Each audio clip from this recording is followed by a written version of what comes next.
کتنی مسلمان عورتیں بچت کٹ اسکیم کے نام پر ان کی عزتیں لٹ رہی ہیں، سود ان کے پیٹ میں پہنچ رہا ہے، اتنی بڑی تعداد میں مسلمان آباد ہیں، کیا ہماری یہ ذمہ داری نہیں کہ ہم اپنی کمزور بہنوں کے لیے خدمت کا نظام قائم کریں، کفالت کا نظام قائم کریں، بیواؤں کے بجھے ہوئے چولہے جلائیں، یتیموں کے سر پہ دست شفقت رکھیں؟ میں پھر دہراؤں گا کہ خواص کی ذمہ داری ہے، علماء کی، سرکردہ لوگوں کی، ثروت مند احباب کی، آپ کی ذمہ داری ہے کہ آپ ایسا نظام قائم کریں کہ کوئی بھوکے پیٹ نہ سوئے، کسی بیوہ کا چولہا بجھا نہ رہ جائے، کسی کو امداد مانگنے کے لیے کہیں ہاتھ نہ پھیلانا پڑے۔ ہمیں خدمتگار قوم بنایا گیا ہے، ہم خدمت کرنے والی امت بنیں، اسی میں ہماری کامیابی ہے۔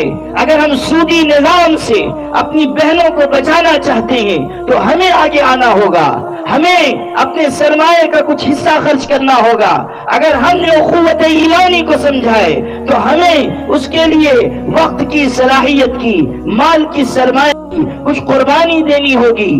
اسی کو قرآن پاک میں یوں بیان کیا گیا، وَأَنفِقُوا مِمَّا رَزَقْنَاكُم مِّن قَبْلِ أَن يَأْتِيَ أَحَدَكُمُ الْمَوْتُ، کہ اے ایمان والو، اس سے پہلے کہ موت آئے ہماری دی ہوئی روزی میں سے اللہ کے راستے میں خرچ کرو۔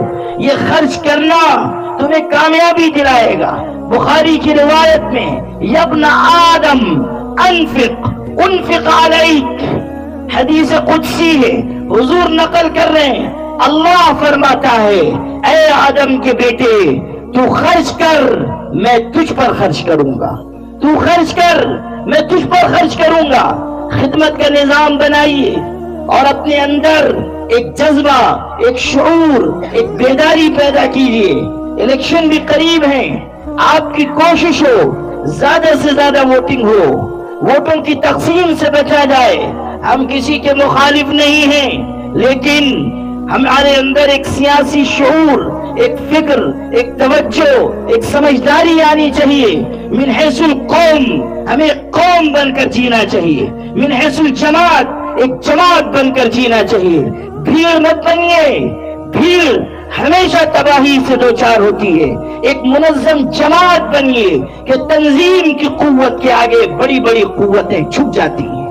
منظم ہوئیے، اپنے اندر تنظیم پیدا کیجیے، اپنے اندر اجتماعیت پیدا کیجیے، اپنے اندر وحدت پیدا کیجیے۔ قرآن کہہ رہا ہے وَاعْتَصِمُوا بِحَبْلِ اللَّهِ جَمِيعًا وَلَا تَفَرَّقُوا، اللہ کی رسی کو مضبوطی سے تھامو، گروہوں میں، ٹکڑیوں میں، جماعتوں میں تقسیم نہ ہو جاؤ، ڈیڑھ اینٹ کی مسجد الگ سے نہ بناؤ۔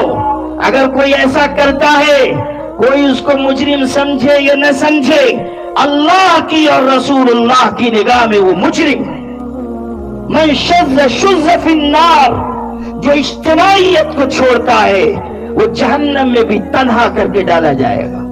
حضور نے فرمایا علیکم بالجماعہ فإن ید اللہ علی الجماعہ، تم اجتماعیت کو لازم پکڑو، اس لیے کہ اللہ کی مدد اجتماعیت کے ساتھ ہے۔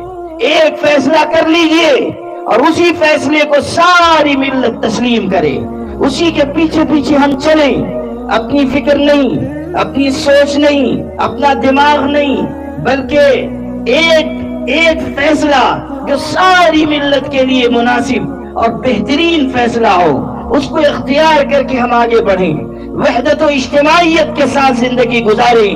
اسی میں ہماری کامیابی ہے، اسی میں ہماری سرخروئی ہے۔ اللہ ہم سب کو کتاب و سنت کی طرف رجوع نصیب فرمائے کہ یہی کامیابی کی شاہ کلید ہے۔ کی محمد سے وفا تو نے تو ہم تیرے ہیں، کی محمد سے وفا تو نے تو ہم تیرے ہیں۔ یہ جہاں چیز ہے کیا، لوح و قلم تیرے ہیں۔